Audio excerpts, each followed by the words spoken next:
ఆశ్చర్యకరమైన బైబిల్ పాఠముగా దినవృత్తాంతములు 2వ గ్రంథము 2వ అధ్యాయం చదువుకుందాము.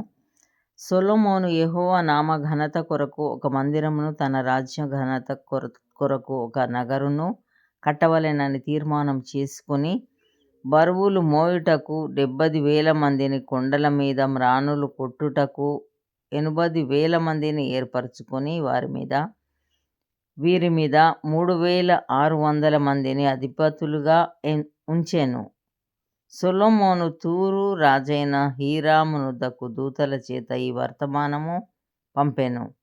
నా తండ్రి అయిన దావీదు నివాసమునకై ఒక నగరును కట్టతలచి ఉండగా, నీవు అతనికి సరళ మ్రాణులను సిద్ధము చేసి పంపించినట్టు నాకును దయచేసి పంపించుము.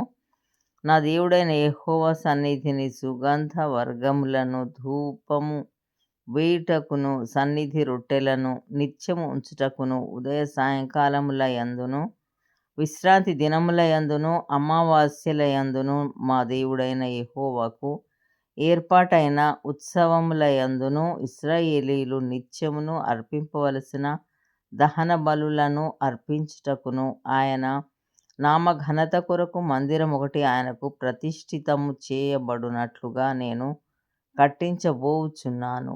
నేను కట్టించు మందిరము గొప్పదిగా నుండును. మా దేవుడు సకలమైన దేవతల కంటే మహనీయుడు గనుక ఆకాశములను మహాకాశములను ఆయనను పట్టచాలవు.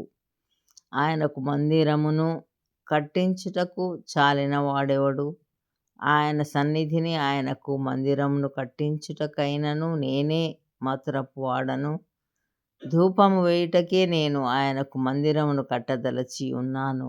నా తండ్రి అయిన దావీదు నియమించి యూదా దేశంలోను యెరూషలేములోను నా యొద్ద ఉంచిన ప్రజ్ఞగల వారికి సహాయకుడై ఉండి, బంగారంతోను, వెండితోను, ఇత్తడితోను, ఇనుముతోను, ఊదా నూలుతోను, ఎర్ర నూలుతోను, నీలి నూలుతోను చేయు పనియును, అన్ని విధముల చెక్కడపు పనియును నేర్చిన ప్రజ్ఞగల మనుష్యునొకని నా యొద్దకు పంపుము. మరియు లెబానోను నందు మ్రానులు కొట్టుటకు మీ పనివారు నేర్పు గలవారని నాకు తెలిసేయున్నది.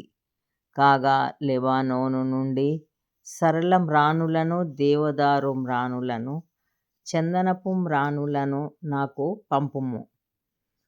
నేను కట్టించబోవు మందిరము గొప్పదిగాను ఆశ్చర్యకరమైనదిగాను ఉండును గనుక నాకు మ్రానులు విస్తారముగా సిద్ధపరచుటకై నా పనివారు మీ పనివారితో కూడా పోవుదురు. మ్రానులు కొట్టు మీ పనివారికి 400 గరిసెల దంచిన గోధుమలను, 800 పుట్ల యవలను, 140 పుట్ల ద్రాక్షారసమును, 140 పుట్ల నూనెను ఇచ్చెదను.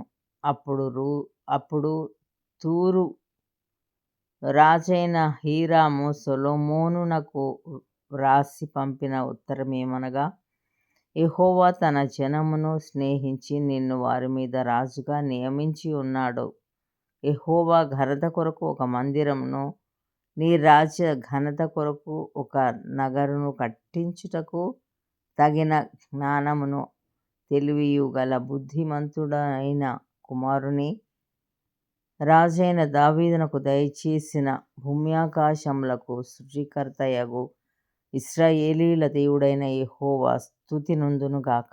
తెలివియు వివేచనయు గల హూరాము అనునొక చురుకైన పనివానిని నేను నీ యొద్దకు పంపుచున్నాను. అతడు దాను వంశపు రాలగు ఒక స్త్రీకి పుట్టినవాడు. వాని తండ్రి తూరు సంబంధమైన వాడు.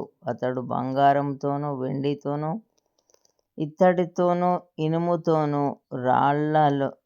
రాళ్లతోను, మ్రానులతోను, ఊదా నూలుతోను, నీలి నూలుతోను, సన్నపు నూలుతోను, ఎర్ర నూలుతోను పనిచేయగల నేర్పరి అయిన వాడు. సకల విధముల చెక్కడపు పనియందును, మచ్చులు కల్పించుటయందును యుక్తి కలిగి నీ పనివారికిని, నీ తండ్రి అయిన దావీదు అను నా ఏలిన వాడు నియమించిన ఉపాయశాలులకును సహకారి అయి వాటన్నిటిని నిరూపించుటకు తగిన సామర్థ్యము గలవాడు.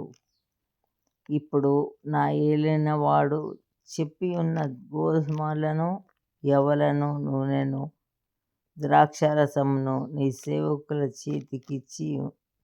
చేతికిచ్చి వారిని సాగనంపిన ఎడల మేము నీకు కావలసిన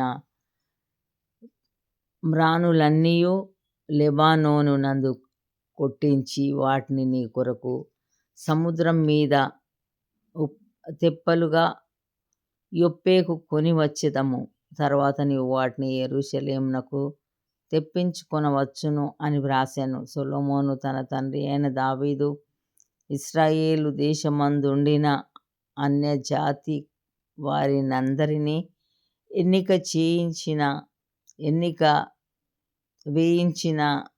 ఎన్నిక ప్రకారము వారిని లెక్కింపగా వారు 1,83,600 మంది అయిరి.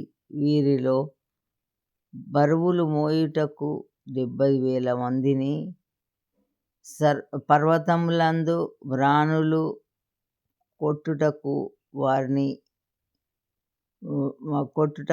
80,000 మందిని, జనుల మీద అధిపతులుగా నుండి పని చేయించుటకు 3,600 మందిని అతడు ఏర్పరచెను.